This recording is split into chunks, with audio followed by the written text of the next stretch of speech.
Hi, I'm Jessica Rector, your host and founder of This Man Thing, where we help men be authentic through their communication, thoughts, and actions. We help them play bolder, think bigger, and be better in order to gain more freedom, confidence, and success. You can find us at thismanthing.com, and you can also join our free Facebook group, thismanthing.com/groups, where men are having real conversations and building much needed community support and camaraderie with other men. So are you dreaming of a vacation? Well, it's much closer than you think. Phillip Matthew will share how you can start exploring the world around you starting today. So please help me welcome my guest today, Phillip Matthew. Thank you so much for being here, Phillip. All right. Hey, how's it going? Whoa, God. Tell us a little bit about you and how you got started exploring the world around you. I love exploration. So this is an awesome topic for me. Yeah, it is. It is exploring the world, in a quick nutshell, a little bit about myself. I enjoyed this idea of hey, vacationing, hey, you can go out and do stuff. It's relaxing. But sometime during college, I met a few friends of mine who just thought we would talk about the idea of what if we could have a vacation every day? Yeah. What would that be like? How can we think about designing a life around it? College happened. We just moved on because the beauty of college is that you're in a confined environment. Yeah. And you're forced to work on projects and do things.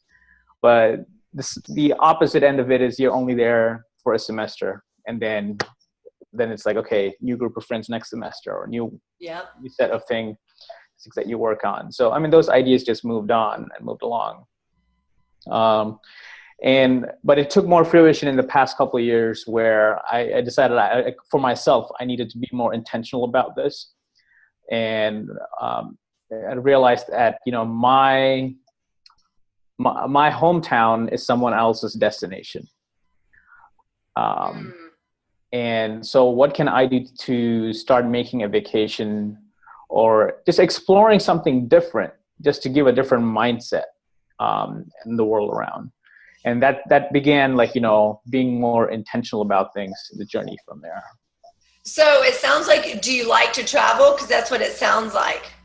I do. I really like traveling. And I think it was 2014, I made an intentional decision that it's almost like a spiritual prayer. I had a prayer about it, and I was like, hey, this is something that I want to do, and I'm an immigrant to this country, and there's huge amount of opportunity that is given in being here. Mm-hmm. So it's I have some of these few passions of mine. How can I hone in on it? And I decidedly made that decision. Hey, I want to travel. And then slowly started making small decisions to make those travel decisions. And eventually, by the end of that year, I had the opportunity of a friend of mine from college was getting married in Eastern Europe. And I was like, hey, I have to figure out a way to make this happen. I have to somehow figure out a way to make it happen. And then, so I got in touch with another buddy of mine, and we were like, hey man, we've got to figure out how to make this happen. He was still in college. I think he was finishing up his doctorate. And he said, hey, it's about a week. Let's see how we can do it. So how were you able to do it? Because I think a lot of people talk about wanting to travel, getting out there, seeing things, doing things. And then when it comes time to actually do it, very few people do it. So how did you make the plan to actually? I think it comes, I talk about this and it's just on a free resource guide that I have on my website. So if it's pmexplore.com, and if a pop-up shows up, lucky you, yay. you can get the free resource. But I think I'll put it on the link pmexplore.com/ this man thing, and then any one of your listeners can just go there and grab all the resources that I talked about today. Awesome. So it's essentially like you have to, it's first and foremost, I think it's that mindset. You have to prioritize it. And in prioritizing it, like it was started sometime in 2013, 14. So I had to figure out, I'm not sure if you do this. Have you heard of vision boarding? Yeah. Yeah. So I started creating this vision board, and I started looking for ways to do a vision board. But keep in mind, parallel to this, I'm also, I've been on this journey for maybe like more than 10 years now, on this life of being a minimalist. So trying to live with things that truly matter to me. Like if I don't need it, then like just take it out of So I wanted to do a vision board, but I really did not want to put something like on a blackboard, or I did not want to put it on a board. Like I wanted to figure out a way, how can this vision board can remind me on a day-to-day basis, and make me more intentional in my decision making. Yes, I love it. And that led me to find this app called Intently. It's intently.com, I think. And what that app does is it replaces every advertisement with a vision board that you create on there. Ooh. So we spend a lot of time on the internet. A lot of my work is on the computer and on the internet. So it's very frequently like, you could see an ad when you're scrolling through a page. But now, instead of seeing an ad, I'm seeing a vision that I set forth for myself. Yeah. So it could be a quote from someone that is motivational. It could be images and pictures that I have designed for different goals that I have for that month or for that year. And it's just like subtle reminders, like, because advertisement has that much influence. Mm-hmm. So why not use that influence for the things that really matter to us? So give us some examples of what was on your vision board. For that year, it was essentially just pictures from Europe. I had a ton of pictures from Austria, and a ton of pictures from Germany. And I really didn't have any quotes because for some reason I felt like, for me, I'm a very visual person. So it's for me, it's seeing that like motivates me to take action. And then I think as time went on, I realized, okay, now I need to see actionable steps. Yeah. Okay, now I have this grand vision.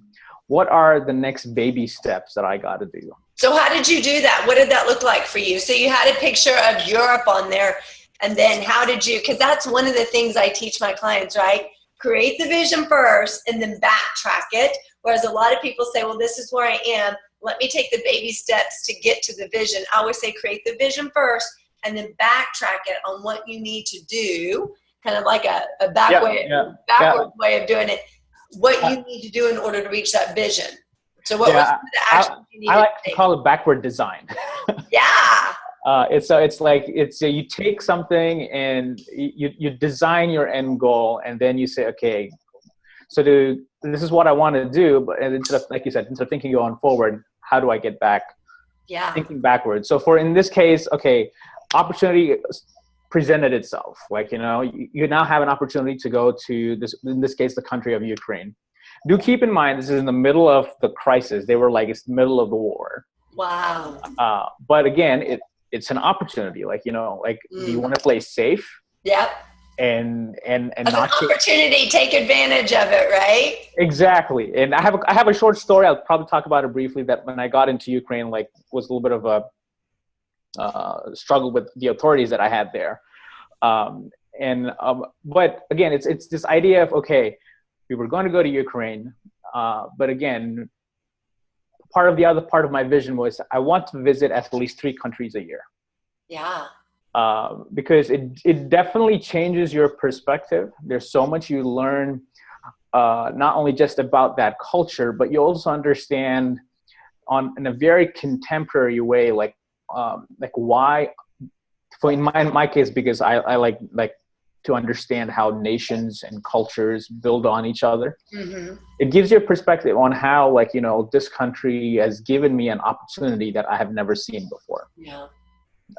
It also values the heritage, not just that I have, but also the heritage that this country has, that has caused it to give opportunity to a variety of people.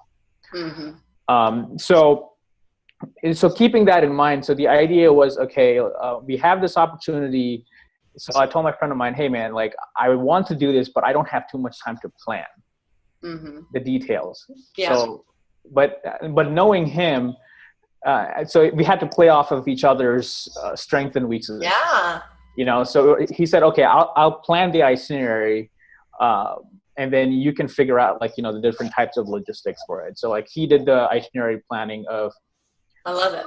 how we got there. So how we ended up planning it was this: on our flight to Ukraine, we would stop by in Belgium. We had an 8-hour layover in Brussels. Yeah. So we took that opportunity to go out and see the EU Parliament over there. Very cool. A very quick, like, you know, fast tour of Brussels. Came back to the airport, got onto our connecting flight, got to Kiev.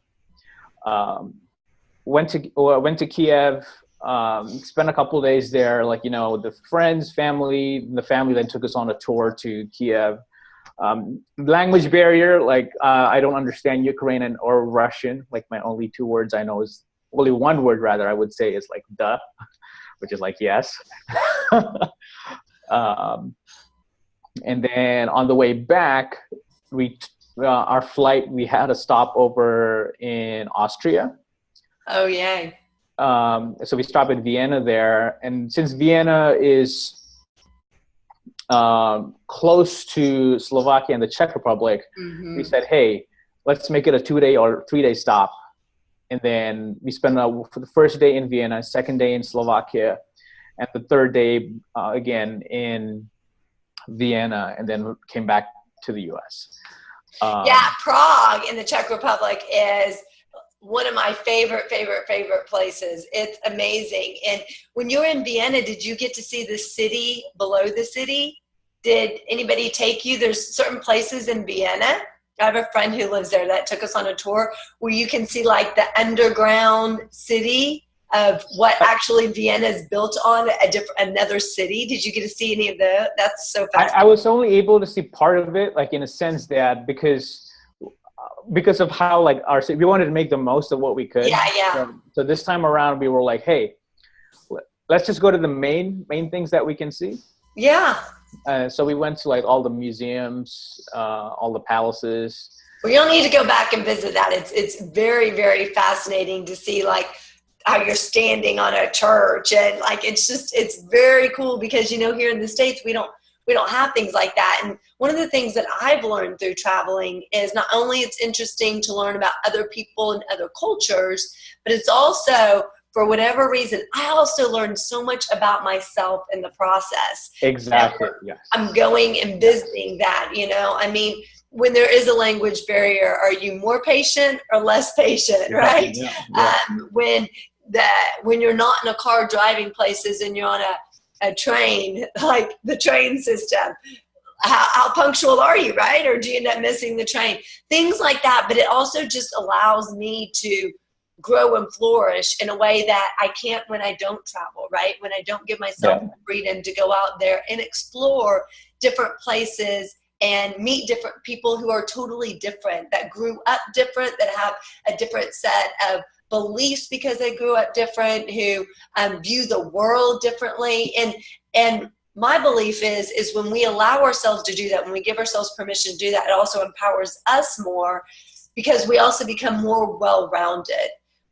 Exactly. Yeah. The world exists outside of Texas, which is where I am, or outside of the city I'm in, or outside of the United States. We get so compounded with things here being a certain way in the United States. And when we don't go travel, that's how we think it is everywhere, right? And it's not like that.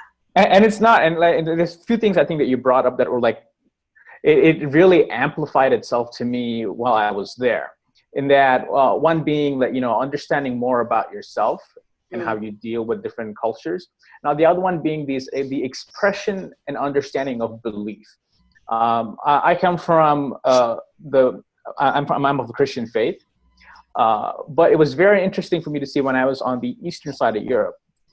We are still Christians, but their expression and understanding of God and we use the same words, but it's totally different meanings. That's fascinating. Yeah. So it's like, like when I was there and I was trying to have this conversation, again, it's very broken English that they could speak, and my very limited understanding of Ukraine, like extremely limited understanding of Ukrainian and Russian. So they're trying hard to communicate, and I'm trying hard to communicate with them. But like, just talking about these philosophical concepts, like they're culturally, they're much more open to saying, hey, things might not work. We are in the middle of war, and like, everyone is on a little bit of an edge. And you can see the physical implications of that in how the attitudes of people are with each other. And that was mind-blowing. The other part was just seeing the history. Yes.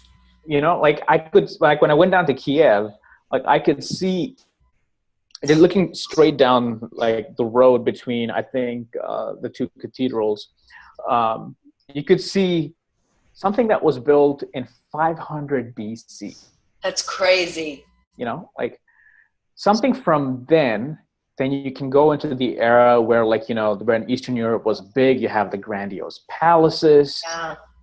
Literally a block after that, you see when communism was big, and like, you can just see the stark differences, like where in one segment of, or one era, the details, like the Baroque era, like, details in the architecture were so much more refined. Then you take that stark contrast, like it just flipped on its head, and communism is just like cement and flat. It's just flatness everywhere. It's interesting, like how different countries and cultures view norm, like their norm, what normal is to them. And, one of the things whenever I went to Athens, and one of the things they really, really honor the dead, like they bury them with all kinds of jewels and gold and all this stuff. And I just thought and to me, it's so interesting hearing about all this stuff and then actually going and seeing it, like reading about it in your history class and stuff, and then going and seeing it. It's so fascinating to me. But they honor the dead, so it's just interesting to see different perspectives when you grow up and you're around different cultures like that, on how that, then translates over into how they live as well. In Europe, it's very common for people to have 3-hour lunches, Yeah. Here in the States, we're like, fast food, fast food, fast food. How quickly can we eat so we can go work, go something else, right? Whereas they like to enjoy it. They like to take their time and enjoy the company that they're with. And it's not about fast, quick. It's about enjoying life and really living it. And it's like taking that time in the moment to talk about it, like, and that has been that perspective. Because for me, like, it's always hustle, like you got to get going. But for me, 30-minute lunch is great. But after that, like so it really caused me like to slow down. And so that's another aspect of, like, when you're thinking about traveling, it's giving time and willing to take chances. So I like how you said it allows you to slow down. What kind of impact does that make on someone's life when they allow themselves and give themselves permission to slow down and really enjoy things? When you slow down for yourself, it gives you a moment in time to have some deep focus and deep reflection. And one of the things I've seen struggle, and this is a very recent, I was working on a different project where I had to interview like it was not me, but my producer was interviewing this very smart doctor from one of the Ivy League schools. and he's a surgeon, and he was saying, like, one of the struggles we have right now with the upcoming generation of doctors is that they don't have the patience to do a surgery that is 8 hours long. Because they're so used to playing video games, being on the smartphones, but I thought about it. That is true, because I no longer have the patience when I do my job. Then there's some segments of it I do need to slow down and think, have deep focus as I'm doing the types of, and then again, I work as a video editor and I do long form documentaries and do some TV shows on the side and things like that. And some of these things, when you're editing, like you really have to understand, like, what is the value added here? Yeah. And what is the meaning? It's like semiotics.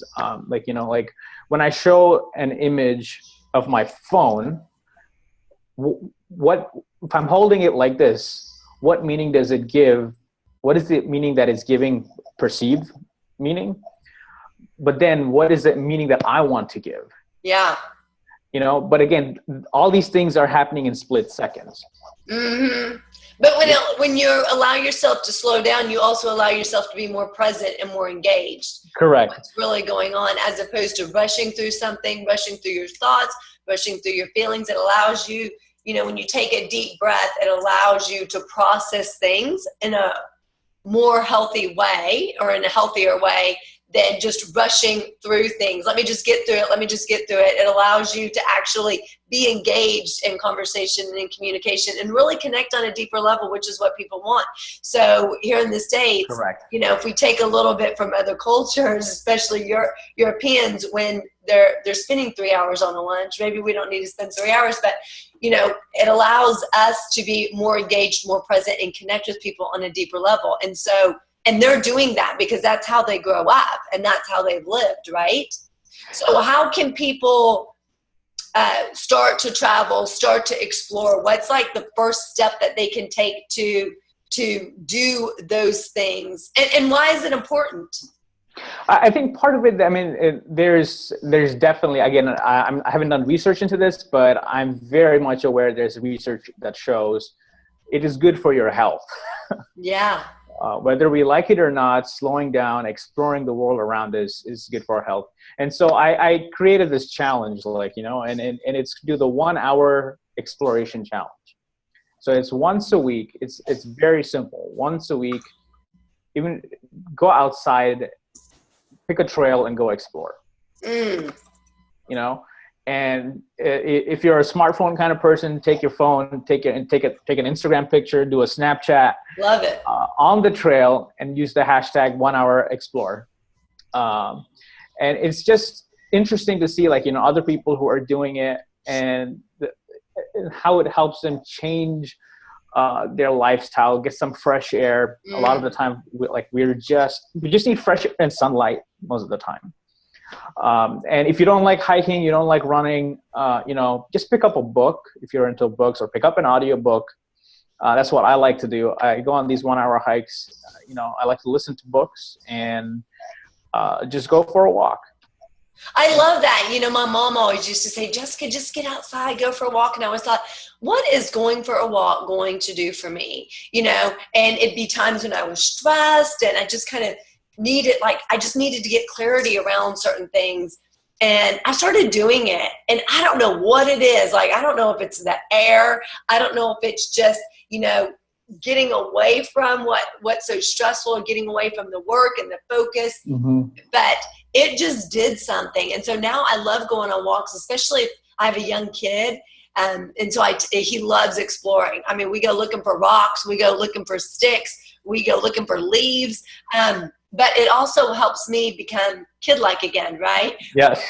The little tiny things are exciting. What kind of rocks can we find? Where can we go? It's like he likes to go to the swamp, and it's like just this water, right? By our house, but he calls it the swamp.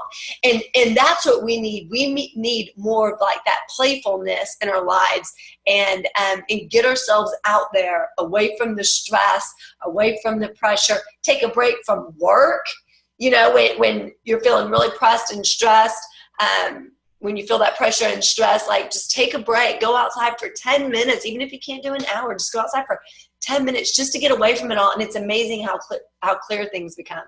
Yeah, and I'm very like thankful for my building, I should say. Like, you know, it's not necessarily my employer, but they have taken this thing where at 10 o'clock they play this, and 3 o'clock twice a day they play this little jingle across like the intercom system, and it's for everyone just to take 10-minute break. Nice. And exercise. So it's just forcing people, like some people are getting annoyed a little bit right now because they're like, they might be in the middle of something. But again, it's asking them, hey, slow down, just take a 10-minute break, just go out for a walk and come back and do your work. Yeah, that is awesome. I've never heard of a building doing that. That's awesome, because I think we get so focused on what we're doing, we forget to take those breaks, and the whole day goes on. The whole day passes us and we never do it. So even if it interrupts what you're doing, there's also studies that have shown that you're more productive if you work for 50 minutes, take a 10-hour break, work for 15 minutes, take a 10-hour break, instead of working like for 4 or 8 hours straight. I think you meant take a 15-minute break. Yes. So Phillip, tell us where we can find out more about you and where we can connect with you. Definitely. I definitely had more to share on this. And so you can find out more about me on a blog that I curate. Again, it's pmexplore.com. And there's much more on the resource list that I can provide, pmexplore.com/thismanthing. Awesome. And again, the curated blog, there's a ton of people who have shared their stories.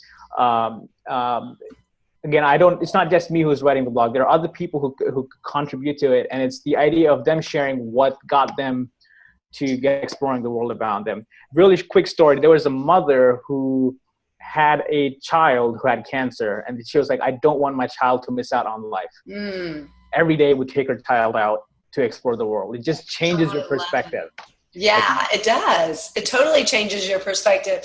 Thank you so much. And thanks everyone for being on here today. Again, I'm Jessica Rector, your host and founder of This Man Thing. You can find us at thismanthing.com.